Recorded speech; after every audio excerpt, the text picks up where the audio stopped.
我們究竟是誰？有些人純然善良，然而另一些人則徹底邪惡。或許神秘的杰吉爾博士與海德先生能給出答案，而誰能比他們的至交加布里埃爾·亞特森先生更適合引導我們去探索真相。亞特森是一位正直的律師，也是值得信賴的朋友。每個星期天，他总会与他的远親理查德·恩菲尔德先生一起散步。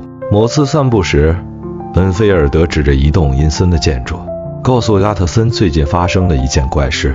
恩菲尔德曾在清晨步行回家，目睹一名男子故意糟践一名小女孩，然後那名男子像什麼事都沒發生似的，自顧自地準備離開現場。而憤怒的恩菲爾德則將這個令人作嘔的惡棍拖回了事發地點。此時現場已經聚集了許多人，為了平息憤怒的人群，該名男子答應向女孩的家庭支付賠償金，然後就消失在恩菲爾德和亞特森現在站立的那扇門後。不久後，他带着一張支票和一些金幣出來了。奇怪的是，支票并不是以那名男子的名字簽署的，但他卻被順利地兌現了。恩菲爾德說那名男子叫愛德華·海德。於是亞特森透露了一個秘密，他說他知道誰簽了那張支票。隨後亞特森要求恩菲爾德發誓保守秘密。當晚亞特森感到不安，便從保險箱中取出杰基爾博士的遺囑。杰基爾是亞特森的老朋友，這份遺囑是他為杰基爾起草的，但他對這份遺囑一直心存懷疑與憎惡，因為遺囑中寫道，若杰基爾博士死亡或消失超過3個月，杰基爾博士的所有財產都將歸海德所有。為什麼杰基爾會說消失？他是否身處險境？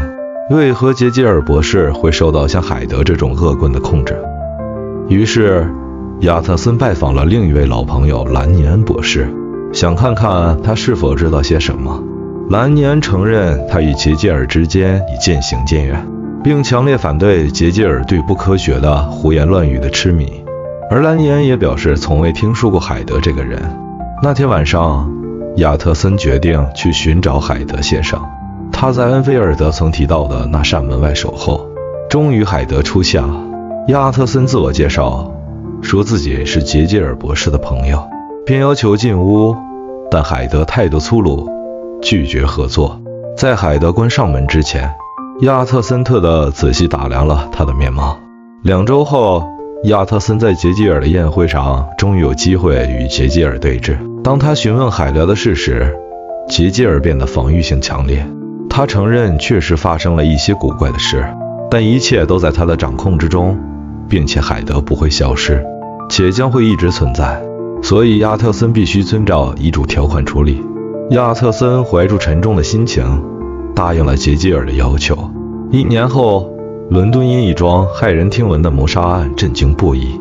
著名的政治家丹佛斯爵士在深夜被人殘忍打死，唯一的目擊者指認兇手就是海德。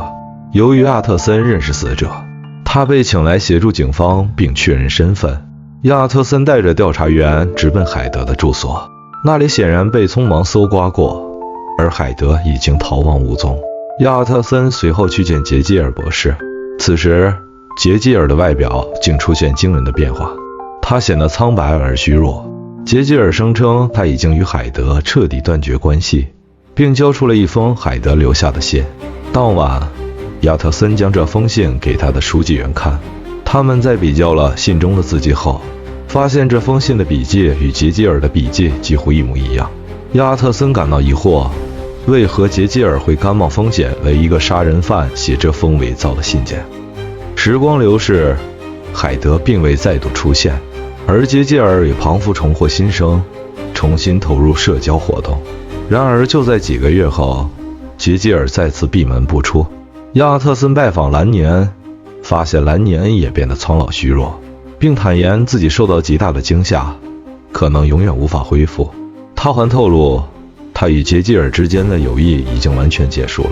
蘭尼恩去世前留下了2封信，亞特森打開了他留下的其中一封信，信中警告亞特森，除非杰基爾死亡或消失，否則不可開啟另一封信。這讓亞特森越發感到事情的不對勁。某日，亞特森和恩菲爾德經過傑基爾的宅邸，意外地看見傑基爾坐在窗邊，臉色暗淡。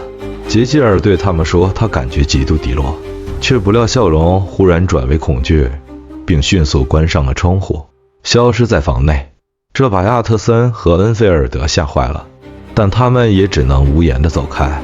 某夜，傑基爾的管家普爾德拜訪亞特森，普爾顯得極為驚恐，他懷疑傑基爾博士已遭遇不測。亞特森決定陪他回到傑基爾家中。